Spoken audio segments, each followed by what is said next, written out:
నిన్ను పాలమూరులో ఊరు లేకపోయినా పార్లమెంటులో నోరు లేకపోయినా నిన్ను పార్లమెంటు సభ్యుడిగా గెలిపించి పంపిస్తే తెలంగాణ రాష్ట్రం వచ్చింది.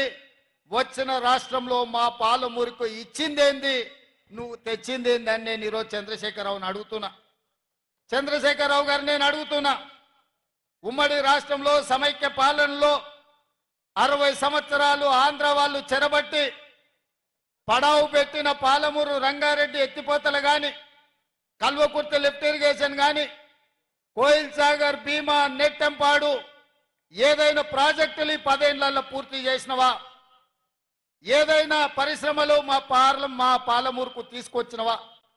అంతెందుకు ఆనాడు కాంగ్రెస్ పార్టీ అధికారంలో ఉన్నప్పుడు పాలమూరు యూనివర్సిటీ మంజూరు చేసి ఈ ప్రాంతంలో ఉన్న తండాలు, దళిత వాడల్లో ఉన్న పేదల బిడ్డలు, బలైన వర్గాల బిడ్డలు చదువుకోవాలి, డాక్టర్లు, లాయర్లు, ఇంజనీర్లు కావాలి, ఐఏఎస్లు, ఐపీఎస్లై రాజ్యం ఏలాలి అని ఆనాడు కాంగ్రెస్ పార్టీ పాలమూరు యూనివర్సిటీ ఇస్తే అక్కడ చదువులు చెప్పే పంతుల పదవులు 150 ఉంటే 10 ఏళ్ళు 130 ఖాళీలు పెట్టిండు. యూనివర్సిటీ పేరు మీద పంతులు లేకపోతే పిల్లలు చదువుకునేది ఎట్లా అని చెప్పి నేను చంద్రశేఖరరావును ప్రశ్నిస్తున్నా. మా ప్రాజెక్టులు గట్టలే, కృష్ణానది మా పక్కనే పారుతున్నా, మా జూరాల ప్రాజెక్టు పూర్తి చేయకుండా, మా పాలమూరు రంగారెడ్డి ఎత్తిపోతల పథకాన్ని పూర్తి చేయకుండా ఇవాళ మా రైతులు వలసలు పోతుంటే నువ్వు ఆనందంతో నీ రాజ్యం నడుపుకున్నావు తప్ప మాకేమన్నా ఇచ్చినవా? మాకు చదువుకుల్లో సహకరించలే, మాకు ఉద్యోగ ఉపాధి అవకాశాల్లో సహకరించలే, మా ప్రాంతానికి పరిశ్రమలు తీసుకురాలే. మళ్ళీ ఇవాళ పనులు ఇగిలించుకుంటూ వచ్చి మాకు ఓట్లు వేయండి, మేము పనులు ఇగిలిస్తాము, పార్లమెంట్లో పోయి గుర్రు పెట్టి నిద్రపోతామని అంటున్నాడు. నేను ఒక్క మాట అడగదలుచుకున్నా. శ్రీనివాస్ రెడ్డి మంచోడే, నాకు కూడా తెలిసినోడే. గతంలో కాంగ్రెస్ పార్టీ ఆయనని ఎంపీటీసీ చేసింది, కేసీఆర్ ఎంపీ చేసిండు, ఆయన అదృష్టం బాగానే ఉంది. 5 ఏళ్ళు పార్లమెంట్లో శ్రీనివాస్ రెడ్డి ఏ రోజైనా పల్లెత్తు పలకరింపు మాట్లాడిండా? పాలమూరు రంగారెడ్డి ఎత్తిపోతల ప్రాజెక్టు గురించి ప్రస్తావించిండా? మనిషి మంచోడే గాని మంచానికి పడ్డాడు. లేవనికే శాత కాదు, లేస్తే మాట్లాడనికే ఆయనకు అధికారం లేదు. మరి అట్లాంటి శ్రీనివాస్ రెడ్డిని మళ్ళొక్కసారి ఇవాళ కేసీఆర్ గారు వాళ్ళ అభ్యర్థి అని పంపించిండు. ఏం చూసేయాలి? పిల్లగాడు 5 ఏళ్ళు చదివిండు, ఇవాళ పరీక్షలు రాయనికి వచ్చిండు. 5 ఏళ్ళలో నేర్చుకోకపోయే, ఈ ప్రాంతం గురించి మాట్లాడకపోయే. అట్లాంటి శ్రీనివాస్ రెడ్డికి ఓటేస్తే ఇవాళ మనకేమన్నా ఉపయోగమా?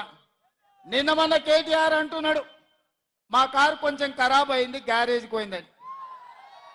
అరే పిల్లగా, నీ కారు ఖరాబు కాలే, నీ కారు ఇంజను అనుము చెడ్డది, ఇంకా మళ్ళా రాదు, తూకానికి అమ్ముడే,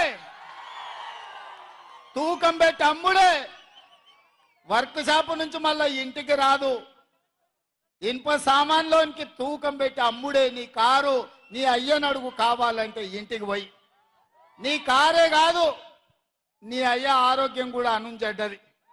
ఎందుకంటే 7 తారీఖు నాడు ప్రమాణ స్వీకారం ఉంటే ఆయననే నీ అయ్య బోర్ల పడ్డాడు, బొక్కలు ఇరిగిన ఇయ్యాలటికి నడవలేకపోతుంది. మొన్న జరిగిన ఎన్నికల్లో ప్రజలు కారును బండకేసి కొట్టిండ్రు, 100 మీటర్ల గోతి తీసి పాతి పెట్టిర్రు. ఇంకా కూడా ఆయన పొంకనాలు కొడుతున్నాడు. నిన్నటికి నిన్న మాట్లాడుతుండు ఈ పొంకనాలు. ఆయన ఏం మాట్లాడిండు? ఆయన పిట్టల ద్వారా నాతో 20 మంది ఎమ్మెల్యేలు టచ్లో ఉండ్రు, సిట్కే కొడుతూ వస్తారని.